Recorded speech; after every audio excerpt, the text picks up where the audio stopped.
TDP కూటమి ప్రభుత్వం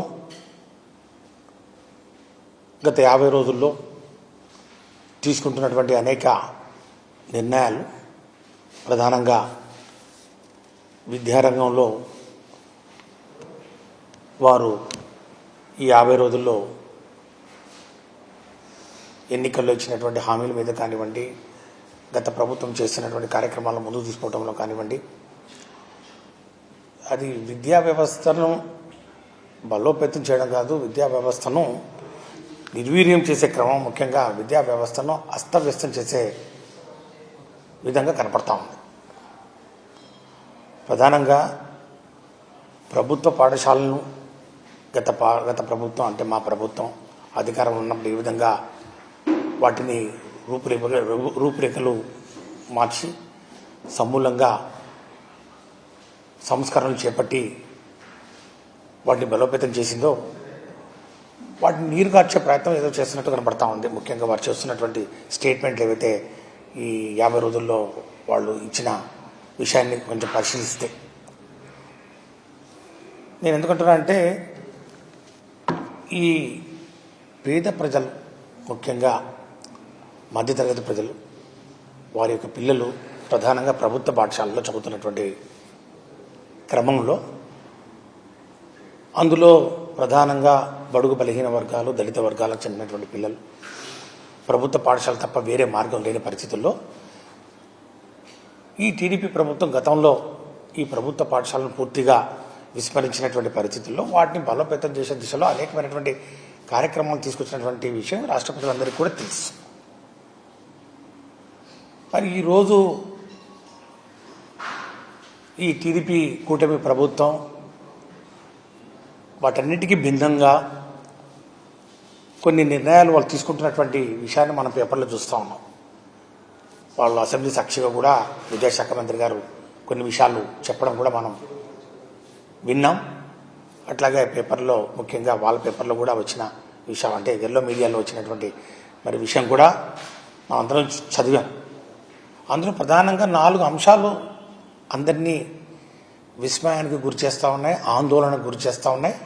మరి ముఖ్యంగా గవర్నమెంట్ పాఠశాలలో చదువుతున్నటువంటి పేద ప్రజల పిల్లలు, మరి ముఖ్యంగా మధ్యతరగతి పిల్లల మరి వారి యొక్క భవిష్యత్తు గురించి కొంచెం ఆందోళన పడుతున్నటువంటి విషయం ఈరోజు మనం గమనించాలని చెప్పి నేను మనవి చేస్తూ ఉన్నాం. ఉదాహరణకు ఈ 50 రోజుల్లో వాళ్ళు తీసుకున్నటువంటి కొన్ని నిర్ణయాలు ప్రధానంగా గవర్నమెంట్ పాఠశాలలో ఇంగ్లీష్ మీడియం గురించి. మొదటి నుంచి వాళ్ళు టీడీపీ నాయకులు కానివ్వండి, టీడీపీ పార్టీ కానివ్వండి, వాళ్ళ యొక్క ఆలోచన విధానం కానివ్వండి, వాళ్ళకి సంబంధించినటువంటి కూటమి పార్టీలు కూడా కానివ్వండి, ఈ ఇంగ్లీష్ మీడియం ప్రభుత్వ పాఠశాలలో ప్రవేశపెట్టడానికి పూర్తిగా వాళ్ళు వ్యతిరేకత కనపరిచినటువంటి విషయం మనం చూసాం. చివరకు కోర్టులు సైతం వెళ్ళి, కోర్టు గడప కూడా మరి దగ్గరికి వెళ్ళి తట్టి ఎటో విధంగా ఆపాలని ప్రయత్నం వాళ్ళు చేశారు. మళ్ళీ అదే ధోరణిని మరి కంటిన్యూ చేసినట్టు మనం చూస్తూ ఉన్నాం, కనపడతా ఉంది. వారి మాటలు చూసి, మరి వాళ్ళు మాట్లాడే మాటలను బట్టి చూస్తే. రెండవది ఈ టోఫెల్ శిక్షణ ఎవరికి ఏం హాని చేస్తుందో నాకు అర్థం అవ్వట్లేదు. ముఖ్యంగా ఇంగ్లీష్ భాష మీద పట్టు సాధించాలనేది అదొక ఇంటర్నేషనల్ కమర్షియల్ లాంగ్వేజ్. ఒక అంతర్జాతీయ ప్రమాణాలతోటి ఇంగ్లీష్ భాష మీద పట్టు సాధిస్తే ఉద్యోగ అవకాశాలు మెరుగుపడతాయి. ముఖ్యంగా ఉన్నత విద్య అంతా కూడా, ముఖ్యంగా విదేశీ విద్యా విధానాలన్నీ ఇంగ్లీష్ మీడియంలో నడుస్తున్న పరిస్థితుల్లో దాన్ని చిన్న వయసు నుంచే వారికి ఇన్కల్కేట్ చేయాలి, వారికి అబ్బే విధంగా కార్యక్రమాలు చేపట్టాలని చెప్పి మా నాయకుడు, మాజీ ముఖ్యమంత్రి వర్యులు గౌరవనీయులు శ్రీ వైఎస్ జగన్మోహన్ రెడ్డి గారు అనేకమైనటువంటి కార్యక్రమంలో చేపట్టిన క్రమంలో ఇంగ్లీష్ భాషను మరి ప్రవేశపెట్టే క్రమంలో టోఫెల్ శిక్షణ ముఖ్యంగా చిన్న వయసు నుంచే, చిన్న వయసులో పిల్లలు ఎన్ని భాషలను నేర్చుకోవాలనేది మనం సైంటిఫిక్గా, సైకలాజికల్గా ప్రూవ్డ్. ఆ దిశలో ఈ టోఫెల్ లాంగ్వేజ్ ముఖ్యంగా ప్రైమరీ లెవెల్ కానివ్వండి, జూనియర్ లెవెల్ కానివ్వండి, రెండు ఇంట్రడ్యూస్ చేసి ముఖ్యంగా ప్రభుత్వ పాఠశాలలో చదువుతున్నటువంటి పిల్లలకు అందించే క్రమం ఈరోజు మరి ఎందుకు వాళ్లకు అది నచ్చలేదో నాకు అర్థం అవ్వట్లేదు. ఇది పూర్తిగా దీన్ని రద్దు చేయడం ఇది అనేది పూర్తిగా పేదలకు వ్యతిరేకమైనటువంటి నిర్ణయం. పేద విద్యార్థులకు, ముఖ్యంగా ప్రభుత్వ పాఠశాలలో పనిచేసే చదివే వాళ్లకు తీవ్రంగా దెబ్బతీసే నిర్ణయంగా కనపడతాం. మరి దీని గురించి కూడా మనం ఖచ్చితంగా 2 నిమిషాలు మాట్లాడాల్సినటువంటి అవసరం ఉంది. ఇక మూడవది మన బడి నాడు నేడు. ఇది కూడా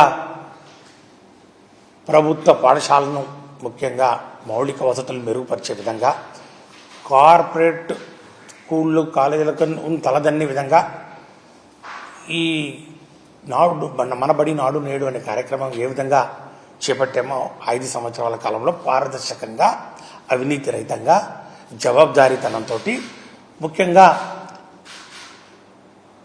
ఈ యొక్క రివర్స్ టెండరింగ్ విధానం ద్వారా ఎక్కడ కూడా ప్రభుత్వ ధనం ₹1 కూడా వేస్ట్ కాకుండా ఆ యొక్క పాఠశాలను ఏ విధంగా మరి రూపురేఖలు మార్చామనేది అందరం చూసాం.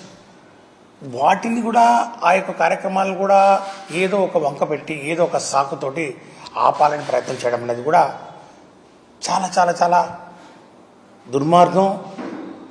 అది ఖచ్చితంగా ఎవరి మీదో కక్ష కట్టుకొని, లేకపోతే ఈ యొక్క పేద బడులకు, పేద ప్రజలకు మరి విఘాతం కలిగించే విధంగా, పెద్ద బడులు అంటే కార్పొరేట్ బడులకు ఒత్తాసు పలికే విధంగా, కొమ్ము కాసే విధంగా చాలా స్పష్టంగా కనపడతా ఉంది.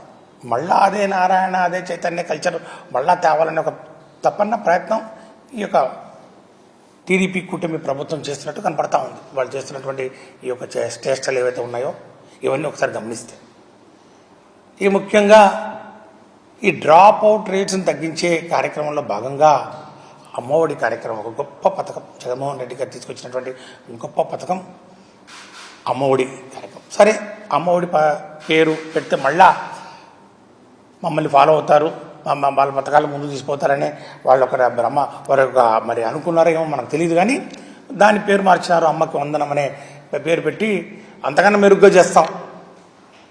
మేము తల్లులకు మరి పిల్లలను బడికి పంపిస్తే ప్రతి తల్లికి డబ్బులు ఇస్తామనే కార్యక్రమాన్ని వాళ్ళు మారుస్తూ అమ్మకు వందనం అని చెప్పి, అది ప్రతి పిల్లవాడి ఇంట్లో ఎంతమంది ఉంటే అంతమంది, 2 ఉంటే 3 ఉంటే అదిగో నీకు నీకు నీకు నీకు 60,000 కానివ్వండి, 75,000 కానివ్వండి, మరి 90,000 కానివ్వండి, ఎంతైనా కానీ అందరికీ మేము ఇస్తామని చెప్పినటువంటి కార్యక్రమం, ఆ యొక్క అమ్మఒడి కార్యక్రమాన్ని ఈరోజు పేరు మార్చి అమ్మకు వందనం అనే కార్యక్రమం వాళ్ళు పెట్టి అంతకన్నా మెరుగ్గా ఇస్తామని చెప్పి బళ్ళు తెలిసి 2 నెలలు అవుతా ఉంది.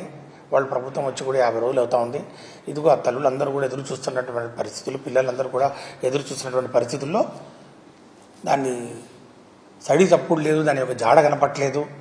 మరి చావు కబురు చల్లగా అన్నట్టు ఈరోజు దాన్ని మళ్ళా ఇది సంవత్సరం మేము ఇవ్వటం లేదు అని చెప్పి ఏదో ఒక సాకు మళ్ళా ప్రతి కార్యక్రమం వెనక ఈ టీడీపీ యొక్క ఆలోచన విధానం యొక్క భావజాలము సాకులు చెప్తారు. ఆ సాకులు చెప్పడానికి అనేకమైనటువంటి మార్గాలు ఎత్తుక్కుంటారు. దానికి ఒక శ్వేతపత్రం అంటారు, లేకపోతే డేటా అంటారు, లేకపోతే ఇంకో పేరు పెడతారు. మరి అవన్నీ తయారు చేయడానికి మరి వైసీపీ ప్రభుత్వం చేసినటువంటి కార్యక్రమాల మీద బురద చల్లేక మరి పన్నీలో మాత్రం వాళ్ళకి డేటా అవసరం లేదు, వాళ్ళ గణాంకాలు అవసరం లేదు, వాళ్లకు సైంటిఫిక్ అనాలిసిస్ అవసరం లేదు, కానీ విషయం చిమ్మే కార్యక్రమం చేస్తారు. వారు ఇచ్చినటువంటి హామీలు అమలు చేసే కార్యక్రమంలో మాత్రం డేటా కావాలి. ఇది ఎక్కడే? ఇవన్నీ కూడా నేను ఈ 4 అంశాలు ప్రధానంగా రాష్ట్ర ప్రజల దృష్టికి తీసుకురావాలని చెప్పి ఈరోజు ఇక్కడికి రావడం జరిగింది. ఎందుకంటే